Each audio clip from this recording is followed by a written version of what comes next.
This is Missouri's newest state park, and we are so excited to see what's here. Extensive sandstone ledges are key features of a geologic sequence full of interesting things to look for. And there's plenty of charismatic wildlife on hand. More vascular plant biodiversity has been documented here than in any other place in Missouri. Almost 1/3 of the state's known plant species have been found in the park, and that doesn't include mosses and liverworts.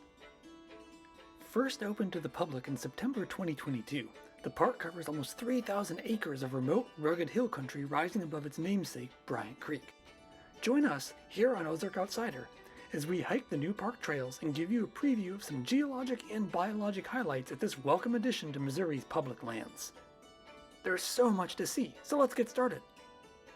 Bryant Creek is located in the deep Ozarks of southern Missouri, not far from the Arkansas border.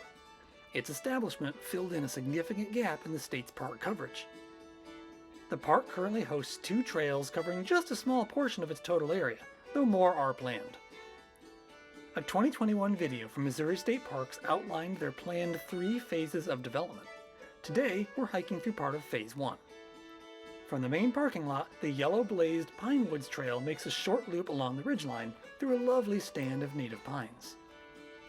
Look and listen for birds that prefer pine habitats, like the pine warbler year-round and the red-breasted nuthatch in winter. Also, look for burn marks on the pine trees. Fire is a natural and healthy part of these ecosystems, but if the height of the scorching here is any clue, the last burn was a doozy. You can even guess which direction the fire was moving by viewing the scorching from different angles.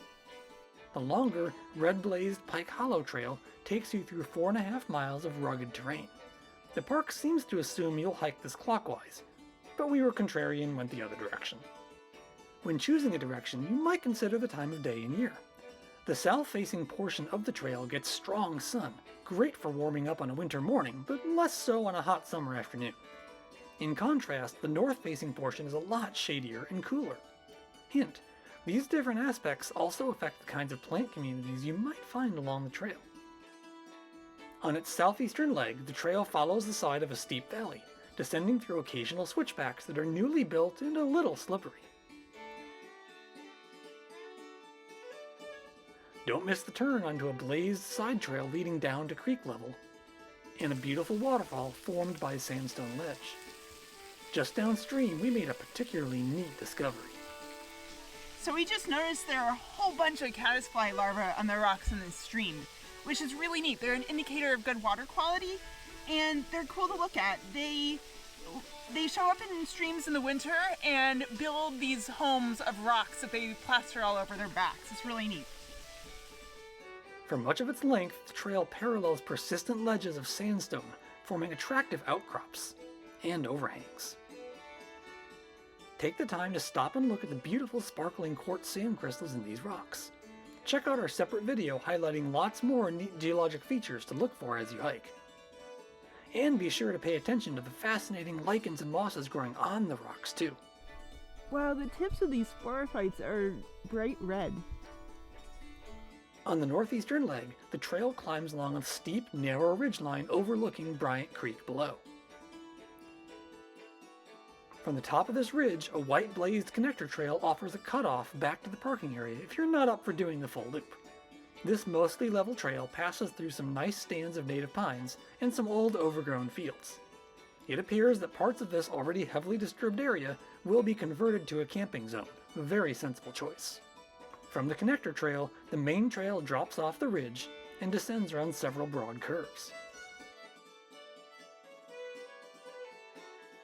Keep looking for neat plants and rocks along the trail. As of February 2023, the trail system doesn't extend down to Bryant Creek. If you're comfortable with off-trail navigation, it's possible to get down to river level on your own, where you'll be rewarded by clear flowing water below sheer rock bluffs. Signs of beaver activity, and lush stands of native cane. Back on the trail, the northwestern leg takes you up another steep hollow.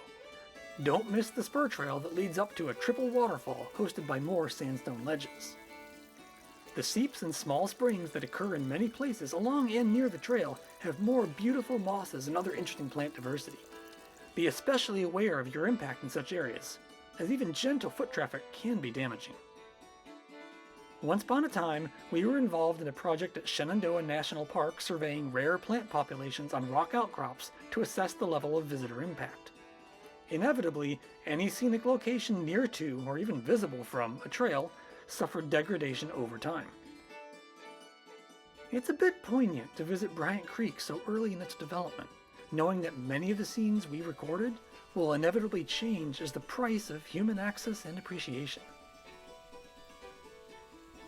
On our counterclockwise route, the trail's final major highlight is a dramatic viewpoint high above the Bryant Creek Valley.